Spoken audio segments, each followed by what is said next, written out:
नमस्कार दोस्तों, आज हम बात करेंगे कैलाश पर्वत के बारे में। कैलाश पर्वत चीन के तिब्बत क्षेत्र में ट्रांस हिमालय के गंगडिस पर्वतमाला में स्थित है, जिसकी ऊंचाई लगभग 6,638 मीटर यानी कि 21,778 फीट है। इसे ब्रह्मांड का केंद्र माना जाता है। कैलाश पर्वत अपने अनूठे पिरामिड जैसी आकृति, 4 प्रमुख विश्व धर्मों में गहरे आध्यात्मिक महत्व और एक अजेय शिखर के रूप में प्रसिद्ध है। अजेय इसलिए है क्योंकि इस पर कभी भी चढ़ाई नहीं हो पाई। अब आता है इसका आध्यात्मिक और धार्मिक महत्व। कैलाश पर्वत हिंदू, बौद्ध, जैन और बौद्ध धर्म में अत्यंत पूजनीय है। हिंदू धर्म में भगवान शिव का निवास स्थान है ये। हिंदू परंपरा में कैलाश पर्वत भगवान शिव का शाश्वत निवास स्थान माना जाता है, जहाँ वे अपनी पत्नी देवी पार्वती और पुत्रों भगवान गणेश और भगवान कार्तिकेय के साथ निवास करते हैं। माना जाता है कि शिव शिखर पर गहन ध्यान में लीन रहते हैं। इसे ब्रह्मांड का केंद्र भी माना जाता है। पौराणिक ग्रंथों में कैलाश पर्वत की पहचान पौराणिक मेरु पर्वत से की गई है, जिसे संपूर्ण ब्रह्मांड का भौतिक और आध्यात्मिक केंद्र माना जाता है। योग परंपरा में कैलाश को प्राचीन ऋषियों और आदि योगी शिव द्वारा संचित आध्यात्मिक ऊर्जा का एक विशाल भंडार माना जाता है। तिब्बती बौद्ध धर्म में इसे बर्फ का कीमती रत्न कहते हैं। इसे डेमचोक का निवास माना जाता है, जो परम आनंद का प्रतिनिधित्व करने वाले देवता हैं। ये 11वीं सदी के प्रसिद्ध तिब्बती योगी और कवि मिलारेपा से गहराई से जुड़ा है। माना जाता है कि उन्होंने प्राचीन बोन परंपरा पर बौद्ध धर्म का वर्चस्व स्थापित करने के लिए पर्वत पर एक अलौकिक विद्या का युद्ध लड़ा था। जैन धर्म में इसे अष्टापद पर्वत कहा जाता है। यह वह पवित्र स्थान है जहां जैन धर्म के प्रथम तीर्थंकर भगवान ऋषभदेव आदिनाथ जी ने मोक्ष प्राप्त किया था। तिब्बत का प्राचीन बौद्ध पूर्व बौद्ध धर्म कैलाश को प्राचीन झांगझुंग साम्राज्य का आध्यात्मिक केंद्र मानता है। इसे तीसे के रूप में पूजा जाता है, जो आकाश की देवी सिपाईमेन का स्थान है।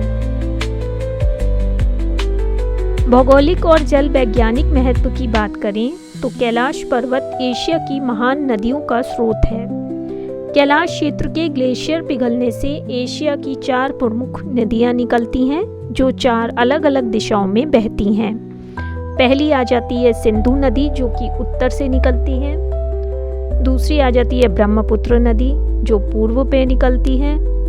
पश्चिम में निकलती है सतलज नदी और दक्षिण में निकलती है कर्णाली नदी, जो आगे चलकर गंगा की प्रमुख सहायक नदी बनती है। कैलाश पर्वत के आधार पर 2 अनूठी और रहस्यमयी झीलें स्थित हैं। पहली आ जाती है मानसरोवर झील, जो कि लगभग 4,588 मीटर की ऊंचाई पर स्थित मीठे पानी की झील है, जो प्रकाश, पवित्रता और सकारात्मक ऊर्जा का प्रतीक है।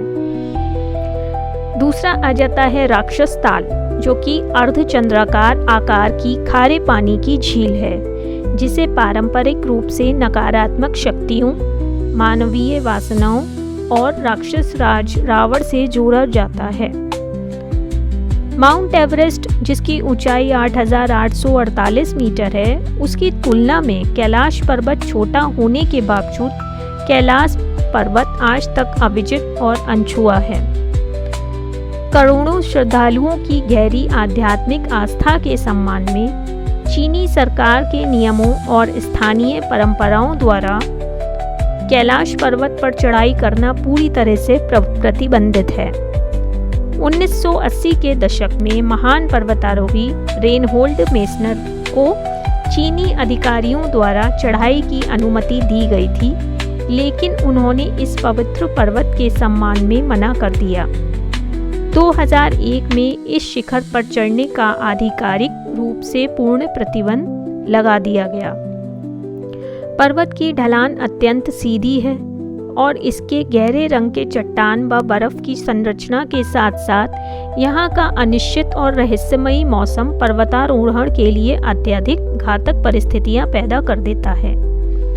श्रद्धालु कैलाश पर्वत के आधार की एक अत्यंत कठिन पैदल यात्रा करते हैं। माना जाता है कि इसकी परिक्रमा करने से पापों का नाश होता है और आध्यात्मिक चेतना का विकास होता है। ये परिक्रमा रास्ता लगभग 52 किलोमीटर लंबा है, जो 4600 मीटर से लेके 5630 मीटर तक अत्यधिक ऊंचाई पर स्थित है। इस यात्रा का सबसे उच्चतम और कठिन बिंदु डोलमा ला दर्रा है, जो 5630 मीटर की ऊंचाई पर है। हिंदू, बौद्ध और जैन श्रद्धालु पर्वत की परिक्रमा घड़ी की दिशा में करते हैं, जबकि बोन अनुयायी परिक्रमा घड़ी की विपरीत दिशा में करते हैं। कुछ तिब्बती बौद्ध श्रद्धालु पूरे 52 किलोमीटर के रास्ते में साष्टांग प्रणाम करते हुए आगे बढ़ते हैं, जिसे पूरा करने में लगभग 3 से 4 हफ्ते का समय लग जाता है। धन्यवाद।